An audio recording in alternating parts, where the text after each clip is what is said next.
Hello dear student, welcome back to my channel top classes. Student, आज हम पढ़ेंगे हास्य रस की परिभाषा।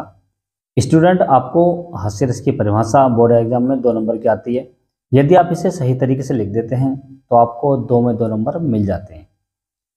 तो आपको लिखनी किस प्रकार से, पहले इसकी परिभाषा देनी है, फिर इसका उदाहरण देना है, उसके बाद इसका स्पष्टीकरण करना है।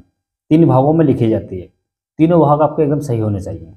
परिभाषा पढ़ने से पहले स्टूडेंट, यदि आप वीडियो को पहली बार देख रहे हैं या चैनल पर पहली बार आए हैं तो वीडियो को लाइक एंड चैनल को सब्सक्राइब जरूर कर लें ताकि हमारे नए वीडियो का नोटिफिकेशन आपको सबसे पहले मिलता रहे।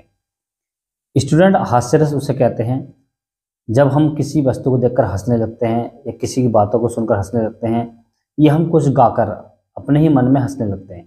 तो वहाँ पर क्या होता है, हमारे मन में हंसी आती है या हास्य उत्पन्न होता है, उसे ही हम हास्य रस कहते हैं। परिभाषा कैसे लिखनी है आपको, पहले आपको परिभाषा ब्लैक पेन से लिखनी है। उसके बाद में जब किसी व्यक्ति, वस्तु, स्थान या नाटक आदि के दृश्यों को देखकर मन में हंसी का भाव उत्पन्न हो तो वहाँ पर हास्य रस होता है या उसे हास्य रस कहते हैं या वह हास्य रस कहलाता है। आप इसे किसी भी प्रकार से लिख सकते हैं। तो ये आपकी हो गई परिभाषा। अब आपको इसका एक उदाहरण देना है। उदाहरण आप अपनी तरफ से दे सकते हैं यदि आपको याद है, परंतु मैंने आपको बहुत ही सरल उदाहरण इसके अंदर लिखा है। उदाहरण आपको काली पेन से लिखना है। उसके बाद आपको लिखना है, पति पत्नी में हुआ झगड़ा, मारा बेलन पति हुआ लंगड़ा। तो जैसे आपने ये उदाहरण पढ़ा और पढ़ने के बाद तुरंत आपको इसमें हंसी आने लगी तो समझ लेना कि इस उदाहरण के अंदर क्या है, हास्य रस है। यदि हो सकता है आपको एग्जाम में उदाहरण दे दे और पूछने लगे कि इसमें कौन सा रस है, तो आप तुरंत समझ जाएंगे कि हमें इसे पढ़कर हंसी आ रही है तो इसमें क्या हास्य रस है। किसी भी प्रकार से क्वेश्चन आ सकता है बोर्ड एग्जाम में, तो आपको क्या हो गया, ये उदाहरण हो गया। अब स्टूडेंट, आपको इसका स्पष्टीकरण करना है। स्पष्टीकरण का मतलब होता है जो बात हमने ऊपर लिखी है ये स्पष्ट है या नहीं, ये सही है या गलत है।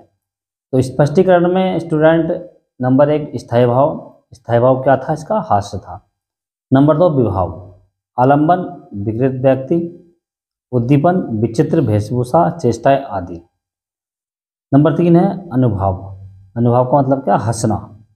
नंबर 4 संचारी भाव, हर्ष, चपलत आदि। तो स्टूडेंट, आपको इस प्रकार से ये जो हास्य रस है इसकी परिभाषा लिखनी है, इसका उदाहरण देना है और इसका स्पष्टीकरण करना है। यदि आप इन तीनों को अच्छे से लिख देते हैं तो आपको एग्जामिनर पूरे के पूरे 2 नंबर दे देता है। और आपको राइटिंग पर बहुत ध्यान देना है। राइटिंग में आपका एकदम साफ होना चाहिए, सुथरा होना चाहिए, ताकि एग्जामिनर को एक एक शब्द जल्दी से समझ में आ जाए। थैंक्स।